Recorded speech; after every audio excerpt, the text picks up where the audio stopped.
I think, first of all, you don't have the option. You know that you don't have the option but to take the company or the family and set up enterprise to the next level and hand it over to the next generation bigger and better. I think that commitment, that which comes as a part of the responsibility to a large extent, if you are the one who's inheriting it. But same times, I think the stake makes you, because you have absolutely, you are in your hand lies the future of the thousands of the people, the dreams of the generations who have passed by, who have worked hard, the personality and let's say, the value of the brand that has been created over the years. It's a huge responsibility that you have on your head, and you want to make sure that it works no matter what you need to do. I think it's a question of a completely different level of commitment, because there is buck stops with you, and you don't have the choice to quit because there are far too many people's interests are connected with you. Secondly, I think it's all about passion. That's what I've seen. That you mentioned, I've got 3 sons, and they all work on different verticals, in different geographies. And I've found that that's something, if you constantly, systematically, consistently work with them, you can impart with that. I think you have to make sure that your next generation enjoy the fruits of success. As they say, there is nothing that succeeds like success. You got to create a situation where they are seen as doers. They are seen as people who have achieved it. And that's the single biggest asset you can give to your next generation. So these have formed very important components of the way you've been building legacy, the way you've been building your sons, including Nirvana. It's giving them that opportunity to be seen for their own successes, to give them opportunities to fail to a certain extent, but to succeed in many, many ways. Yeah. I'd also like to ask Nirvana, how is it working with your dad? And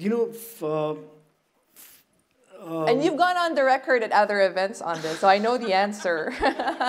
No, I not because he's my father, but he is seriously, one in a billion, according to me. And trust me, I really enjoy. I've been blessed to have spent time with, all the way from people like Bill Gates, Warren Buffett, Jack, some of the most successful entrepreneurs I've spent a lot of time with, and I've taken few traits or leadership style of theirs, but I think with him it's very, very different. It's all of that put together in one. I always joke around and tell my brothers that, I think he could make, if Maradona trained under him, he could make Maradona, or let's say Lionel Messi trained under him, he could make Lionel Messi like Warren Buffett. He would make sure that he would set the right benchmark or the right guidance or the right environment where he would start channelizing that skill into business. So I think it's very tough. Every time we feel we've reached that goal, again we've seen that the benchmark goes higher. And I guess deep inside, not that he's told me ever, but I think deep inside he feels a little bit of that. Okay, I'm proud of these guys, but he knows that his duty is to keep pushing our potential, because unless he sees our potential, how is the organization going to grow? How are we going to grow? And I think, but all of this is revolving around the fundamental values that we've grown up with, and things like humility. I think that's the single biggest value our family has, which we've learned from our not only from my parents, but even from my grandparents.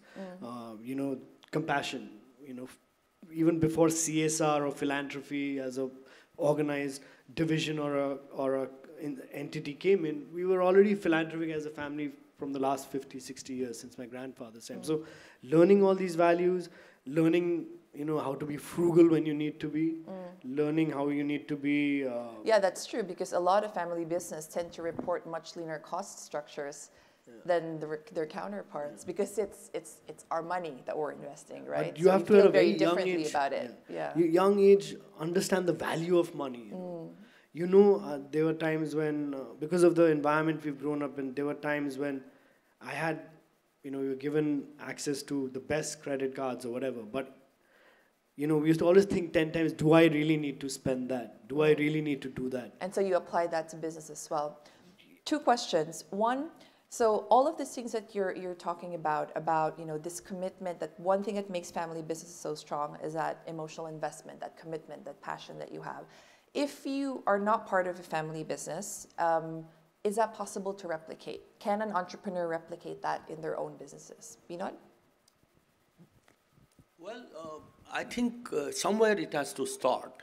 I mean, if you look at the recent trend, you know, most of the big companies globally are started by the first generation businessmen. They had no background in terms of any family inheritance.